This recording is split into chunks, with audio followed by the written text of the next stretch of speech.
Thanks for making your way over to the sermon recap for today.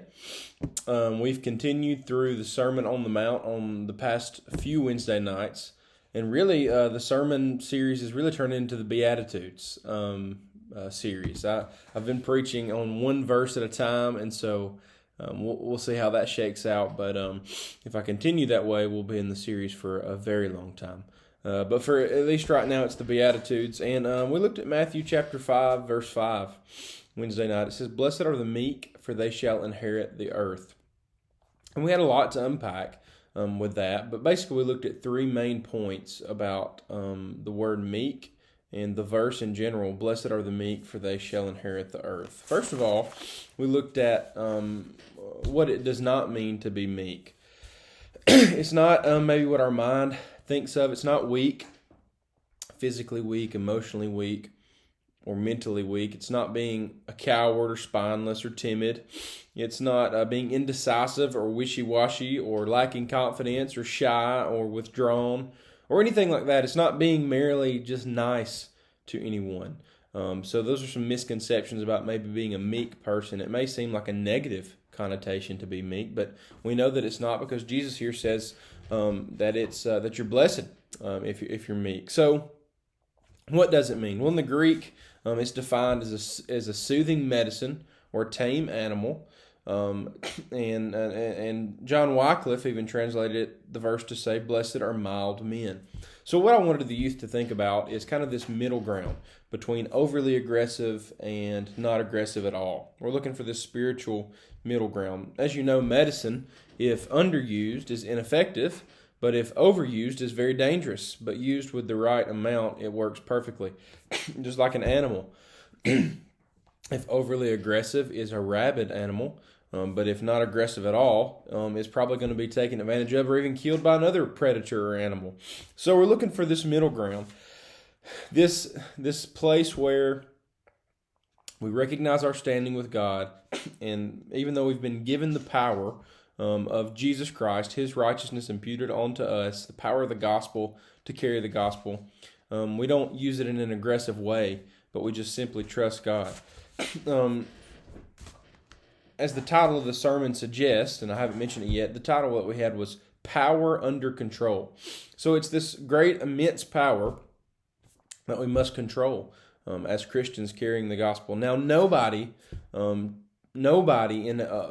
embodied this verse better than Jesus Christ. I mean, think about it. He was God Himself on earth, sent down as man. He could have done anything He wanted to. But we know that He didn't use His power too aggressively. We know that He didn't do anything that ever would have put God to the test, as He denied Satan the chance to tempt Him into doing that. So Jesus had all the power, but He controlled it.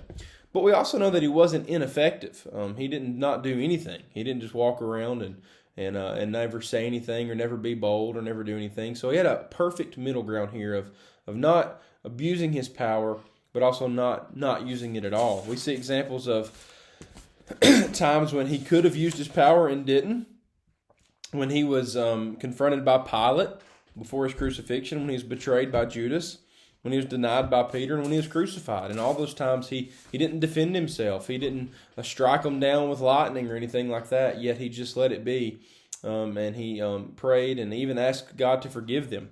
But we also see times where He was a little more aggressive, when He rebuked the Pharisees, when the disciples hindered the children from coming to Him, when He had to drive out the money changers, or when Peter tried to deny Him His heavenly mission. He said, "Get thee behind me, Satan." So we have seen Him be very aggressive. So we have to look at ourselves and say, are we using this power that we've been given through the gospel in the right way?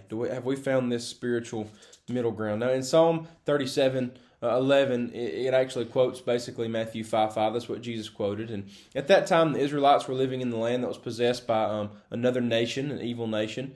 And basically the same verse was said to them in Psalm 37:11. But the meek shall inherit the land and delight themselves in abundant peace. Now, in that time, they were talking about a physical piece of land that they would inherit. And basically, the psalmist was just saying, if you just trust God in this season, He will give you this land back.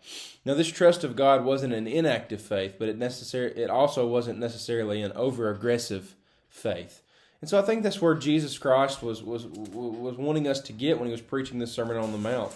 He's not wanting us to be overly aggressive in that we don't trust him, that we're not still, that we don't wait on God, but also he doesn't want us to be inactive. Now, how do we get there? Well, it takes asking God for wisdom through prayer. It takes asking God to make us meek. It takes us trusting in Jesus, and that when we do pray, we can trust him to answer prayer. And it takes Bible study.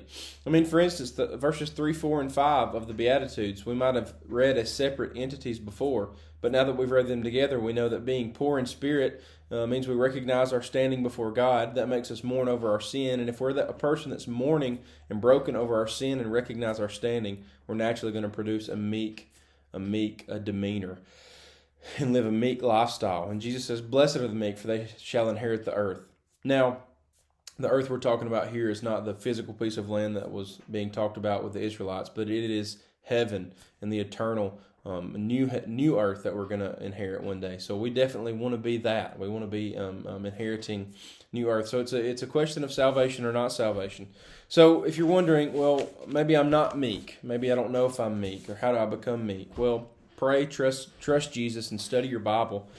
But also ask yourself these questions. How would you feel if someone said you were the greatest thing ever? Would you agree, or would you quickly tell them of your brokenness and God's great grace upon your life?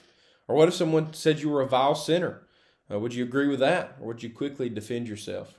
See, a person who's meek and understands their standing before God is not going to want to have any praise from the world, is not going to want to have any kind of recognition or pats on the back, but they're going to recognize their sinfulness and say, hey, look, anything good in me is through God's grace. And I think if you're watching this and you're a Christian, you would agree with that. But we have to ask ourselves this question: do we live in that way?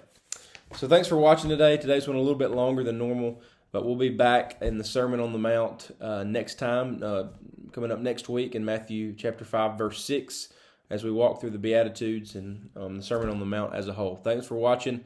Hope this can benefit someone in some way. All right, we'll see you next time.